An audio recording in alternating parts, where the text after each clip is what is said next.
Future indefinite tense, जिन वाक्य के अंत में गा, गे, गी शब्द आते हैं उन्हें कहते हैं फ्यूचर इंडेफिनिट टेंस। इन वाक्यों में सब्जेक्ट आई वी के साथ शैल और वर्ब की फर्स्ट फॉर्म का प्रयोग करते हैं और subject he, she, it, you और दे के साथ विल और वर्ब की फर्स्ट फॉर्म का प्रयोग करते हैं। अब देखते हैं फ्यूचर इंडेफिनिट टेंस के कुछ एग्जांपल्स। फर्स्ट सेंटेंस इज वो स्कूल जावेगा, वह स्कूल जाएगा। He will go to school. यहाँ सब्जेक्ट ही के साथ हेल्पिंग वर्ब विल का प्रयोग किया गया है और वर्ब की फर्स्ट फॉर्म गो का प्रयोग किया गया है। तो ये सेंटेंस है he will go to school. Next sentence is ओह पढ़ेंगे, वे पढ़ेंगे। They will read. यहाँ आप देख सकते हैं सब्जेक्ट दे के साथ विल का प्रयोग किया गया है और वर्ब की फर्स्ट फॉर्म का प्रयोग किया गया है। नेक्स्ट सेंटेंस इज मैं खेडूंगा, मैं खेलूंगा। यहाँ सब्जेक्ट आई के साथ शैल का प्रयोग किया गया है और वर्ब की फर्स्ट फॉर्म का प्रयोग किया गया है।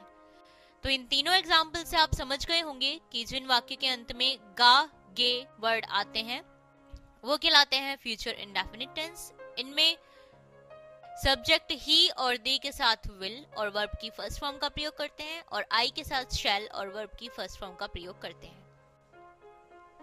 अब देखते हैं नेगेटिव यानी कि नावाचक वाक्य। फ्यूचर इंडेफिनिट टेंस में नेगेटिव सेंटेंस बनाने के लिए सब्जेक्ट के अकॉर्डिंग विल नॉट और शैल नॉट का प्रयोग करते हैं और वर्ब की फर्स्ट फॉर्म का प्रयोग करते हैं। एग्जाम्पल, वो स्कूल नहीं जावेगा, वह स्कूल नहीं जाएगा। He will not go to school. यहाँ आप देख सकते हैं ही सब्जेक्ट के बाद विल नॉट और विल नॉट के बाद वर्ब की फर्स्ट फॉर्म गो का प्रयोग किया गया है। तो ये सेंटेंस बना he will not go to school.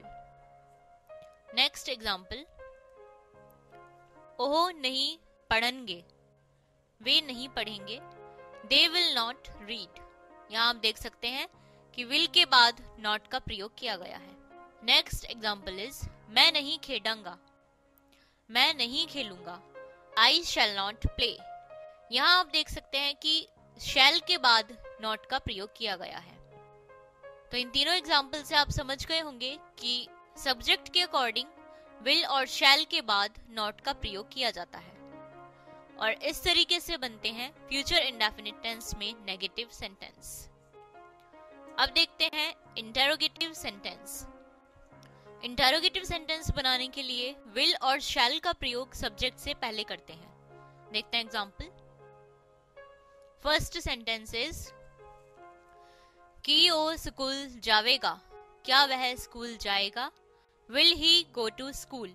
यहाँ आप देख सकते हैं कि सब्जेक्ट ही से पहले विल का प्रयोग किया गया है और ही के बाद गो जो कि वर्ब की फर्स्ट फॉर्म है उसका प्रयोग किया गया है, जिससे कि ये सेंटेंस बना will he go to school.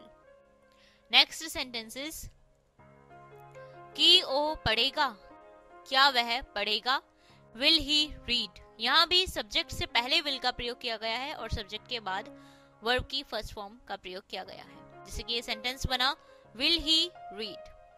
तो इन सभी एग्जाम्पल से आप समझ गए होंगे कि फ्यूचर इंडेफिनिट में गा, गे, गी शब्द का प्रयोग वाक्य के अंत में होता है और इन वाक्यों को बनाने के लिए सब्जेक्ट आई वी के साथ शैल और वर्ब की फर्स्ट फॉर्म का प्रयोग करते हैं और subject he, she, it, you और दे के साथ विल और वर्ब की फर्स्ट फॉर्म का प्रयोग करते हैं। और नेगेटिव सेंटेंस बनाने के लिए विल नॉट और शैल नॉट के साथ वर्ब की फर्स्ट फॉर्म का प्रयोग करते हैं और इंटेरोगेटिव सेंटेंस बनाने के लिए विल और शैल का प्रयोग सब्जेक्ट से पहले किया जाता है।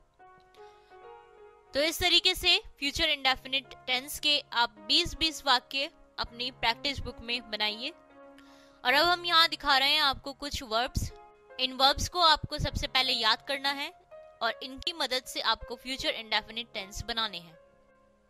इन वर्ब्स को याद करने से आपको नॉलेज मिलेगी और साथ ही साथ आप फ्यूचर इंडेफिनिट टेंस अच्छे से बनाना सीख जाएंगे। तो ये था फ्यूचर इंडेफिनिट टेंस।